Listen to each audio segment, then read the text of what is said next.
plausible story. Check it against previous statements or decide how much detail you give. Let's hear him go on about this. Oh. So you remember the early report? There was a report that people were talking about Jordan being sighted in his driveway, and there's the picture that was going around, a little sketch showing how Malaya and Daniel were all there, and then Jordan, of course, has all kinds of things to say about it. You know, I believe he denied it, but he said so much, it's hard to really remember. Let's find out.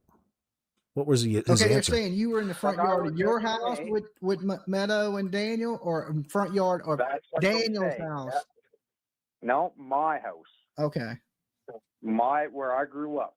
That's what the tips are. There's I know the RCMP are trying their best, and God bless them. Okay. Yeah, I wasn't aware of that. What's happening right now is getting out of hand. I heard a couple things now that's going on with my father, that he's going to get hurt. Oh, I haven't heard that. Well, to whoever is getting out of hand here in a way with a man that's literally trying to help. Yeah, I don't think your dad's a bad guy. I think he's been feeding information that he believes is real, but at the same time, I'm going to lie to you. I think Dan. Oh no, that recording with a conversation between Darren and Sonny is an example of that. Daniel lied in the beginning, and I think Malaya lied in the beginning. Now, and I believe your dad is hearing a lot of information coming from Daniel's side, and he's running with it. And I don't believe that to be accurate information at all. That's Daniel opinion, you know. I don't care. Yeah, everyone's. Oh, look at that. Oh yeah, let's just disregard that. Everybody has their opinion. Oh yeah. It's just you wanting to deflect away from all of the real important things to talk about there, Jordan Meister. You're a bad boy.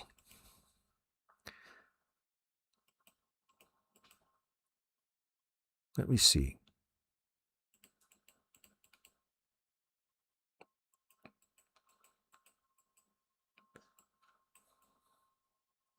There's a picture in the background of just what it looked like that day. That's before they put the stain on.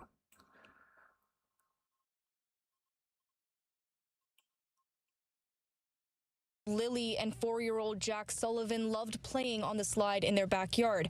Now their mother, Maleyha.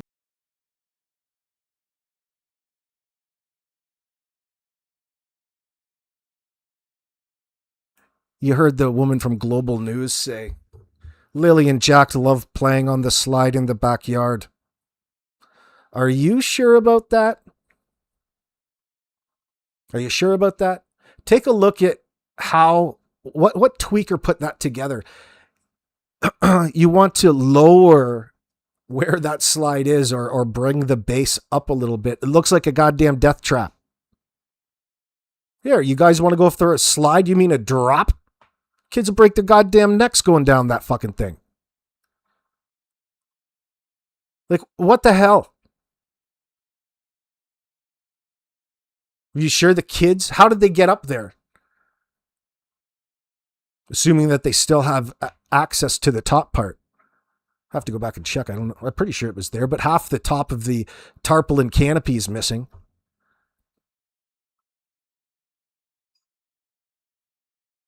You guys didn't take more than 5 minutes setting that fucking thing up. Like, what you should have done is give it like a 90-degree twist, because it did at one time have a swing attachment to it that would come out the side, and there would be another 2 supports and a drop down to support the weight of 2 swings coming off the side of it. But you got rid of those. Probably something you got for free off Facebook Marketplace. And you threw a 2x4 between the playhouse and where everybody walks into the chicken coop. Like, it's right in everybody's way. Why would you build something, tweaker, right in the path, the most busiest path? People have to work around, have to go around that if anybody's playing on it. It's such a stupid setup. It's silly. But it's so silly, bizarre to see it on such an unsafe angle, especially for two kids that you care about. You want them to have fun, not jump off the top of it, slide their ass down, and rip all of their clothes off because of the speed that they've reached.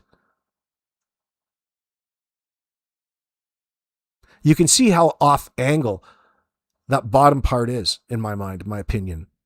I'd say drop it down like 8 inches or raise the bottom up. Probably the bottom should come up. Got it. I'm just staying as hopeful as possible. I want them home. I want to hold them. And I want them home. What happened was we woke up, I heard them playing in the next room beside us, and I was drifting in and out of sleep. And they're not the type of kids that we tell them not to go outside on their own. We always make sure that we're out there with them. And they happen to just get out that sliding door, and we can't hear it when it opens. And man, she sure is certain in that part of her statement that the kids walked out on their own volition. They walked out that sliding door. There's always an excuse, a little point right they can put all of the blame back onto the victims. You guys chose to walk out that door for some reason. You've disappeared on us. And they were outside playing, but we weren't aware of it at the time. And the next thing we knew, it was quiet. And we get up, and I tell him, my partner, Daniel, I tell him, "Do you hear the kids?" And he says, "No." So an interesting point that Anita brought up on last night's live that I was over there watching, and I recommend you guys go to watch as well, was how interesting it is that here there's a family tragedy happening, and the only person in front of that camera is Malaya. There's no support from Janie. There's no support there from Danny boy, old lover, old Romeo. There's no support there. There's nobody there rubbing old Malaya's back, telling her everything is going to be okay. The kids are going to come back. You're up there projecting an alibi onto everybody. This is your rehearsed story. None of it, not one lick of it, is the truth. We've got no reason to believe that the kids even made it home Thursday night. We, for the sake of breaking down their story, take it into consideration, but we have to again remind you, don't. That's just an exercise in psychology at this point. We have no reason to believe the kids made it home Thursday. We trust that they came home Thursday, but at some point between 3:37, Cindy's phone call, and 10 o'clock a.m. the next day is all time that this crew doesn't want to talk about, has never acknowledged really much, a little bit in the affidavit for the evening, but like it doesn't fit. It raises more questions in that sense. If you took everything that the suspect said into consideration and gave them the benefit of the doubt, it would indicate for us, even in that something probably happened between 10 and 12 that night. Like we've here and many other channels talked about, when we don't really have a reason to believe the rest of the story going back to when Malaya's car made it home. There's no real conversation, no real time allotted to any time, especially the alibi that Janie gave. That story about Janie being outside working on the fence is fucking bullshit. It has nothing to do with anything. She talked about giving the kids snacks and food when she was out there interacting with them. Then she's told it in a different way where it didn't include her giving the children snacks, just seeing them from a distance. And that was after her being asked to talk about Daniel's statements about Lily having a black eye and why she didn't see it at that point in time.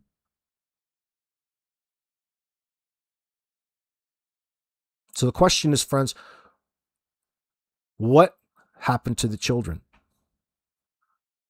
What happened to Jack and Lily, considering all of the elevated risk factors in their poor lives? They couldn't get saved. Drugs were a factor. Drugs are what forces the parents to lie, deceive, hide their behavior in order to not have the repercussions. They have every reason to be lying already. You have to expect Daniel and Malaya were lying to CPS. There was light, even if you fucking were, because the Canada Revenue Agency is just a call away. Oh, there'll be capital gains for you to pay. Just some more fucking capital gains taxes that they're going to hold against you until you claim bankruptcy.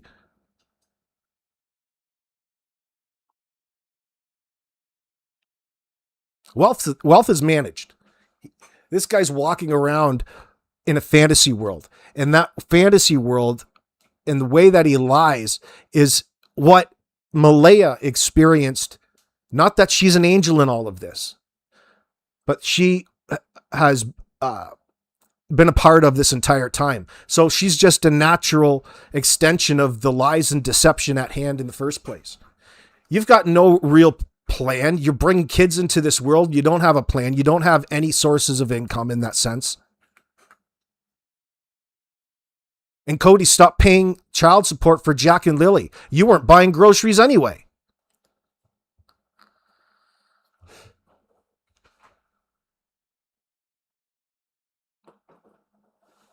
You promised Malaya all of these fantastic things and moved her into a hostile environment.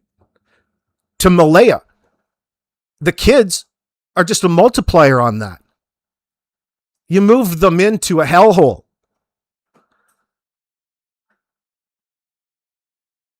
You got a 70-degree slide for the kids to fucking break their neck on in the backyard.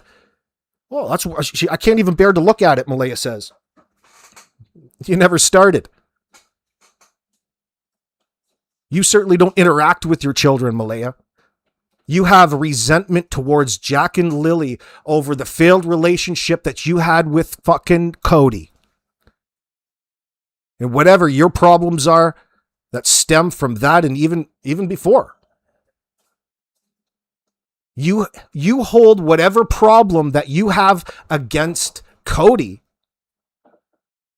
whatever issue you have against Cody, you hold against those children. That goes for Daniel as well. The financial benefits and the easy life and the money for the children. But again, the money for the children, they were not going to get it anymore, right? So he didn't see any more use in the kids even there was no more benefit. You know, he never liked the kids, but suddenly he looked at them and he said, now we get... So all of these, the benefits that go along with it, they're usually a year, like a tax year behind. So think about that in the context of the timeline, the objective timeline.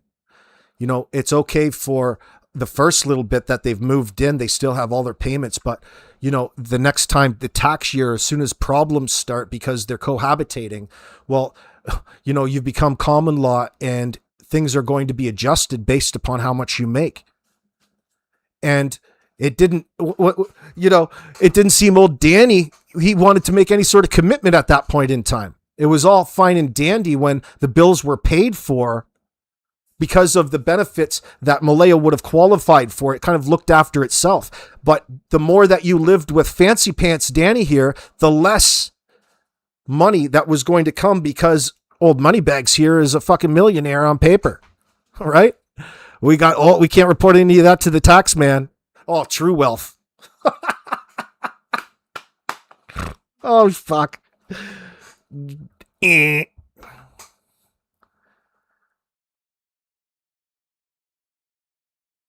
Right, Anita Benita. Daniel and Malaya both had resentment towards Jack and Lily for different reasons. That's debatable, but either way, neither one of them cared for the kids. Yeah. It seems that old Malaya only likes her props around to make herself look like something to other people. So they just think that she's just a gorgeous, fantastic looking, superior mom who just cares. When has that ever been true? When the hell has that ever been true?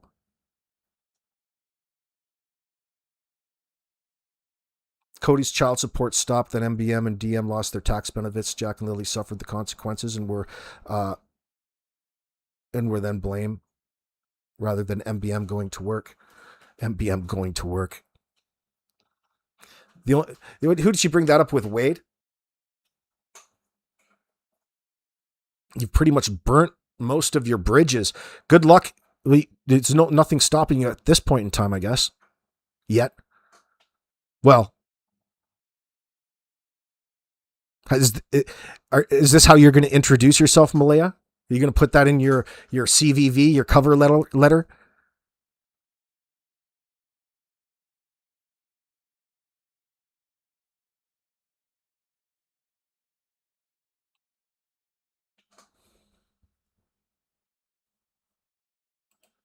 No more money for them. That means that I have to, pay with my own money for their food or what, you know what I mean? So there was a lot less of a need for him that he saw in having these children around at the time. All of this has to be considered, people. But Mike, wow. I don't think they ever thought that Meadow would be taken away either. It is so safe to say, you look at what you know, Malaya never had Jack and Lily's best interest at heart, and that's a generalization. But every step of the way, every step in this relationship with Danny,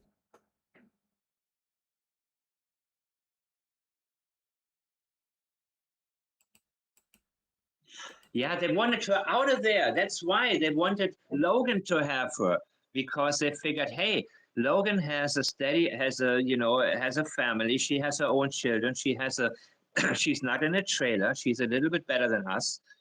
And if they're going to visit Logan, they're going to say, well, she's well taken care of here. She would have been well taken care. I mean, I said about Logan what I said about Logan, but I think she would have been much better off with Logan, probably, than the others, even though Logan has knowledge, I mean, they probably figured that if CPS visits Logan's house, they're going to say, yeah, this house is fit for her.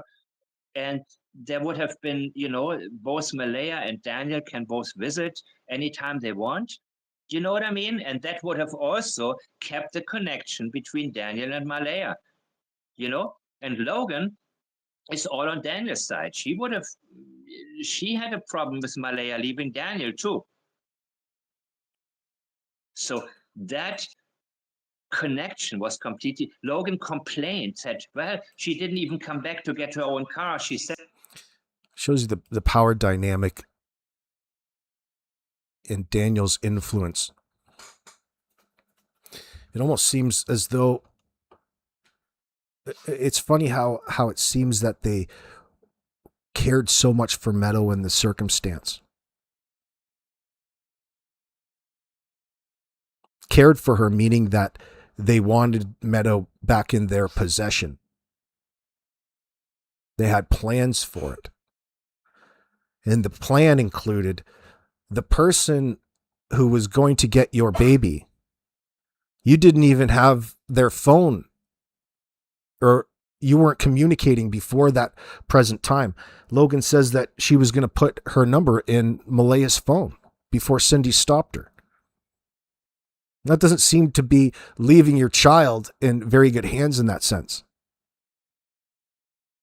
But it shows you how easily Malaya was willing to give up Meadow, and how there were people outside her own self, her own decision making, influencing that for whatever reason. Like, what in the hell is up? Can you not just make a decision and do things? It's probably part of the problem and why we're all here.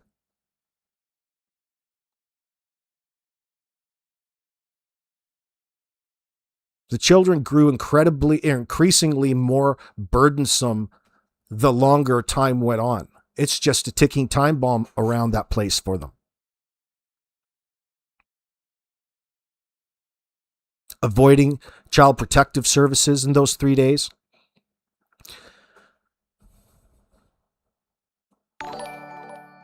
Thank you, Donnie. I appreciate that. Then somebody, they knew, they were hoping Malaya comes back, Daniel can sweet talk her again, because it worked all the time. And Logan's language revealed that. In the very beginning, I knew exactly what was going on in their relationship and who had the power and who was weak, and how weak Malaya was in her opinion, that you can say, hey, I'm taking your baby, and that's it. You know, she just put the stuff in her. Like the fact that it's even up for debate. Think about what it is they're talking about. The fact that there isn't already an assumed plan shows you the lack of support structure from Cindy in that sense. Like it was more of a potential impromptu decision in order to maintain control in a divisive situation that was ongoing. A confrontation. This had been an ongoing, really, we're talking about a play within a play with this little separated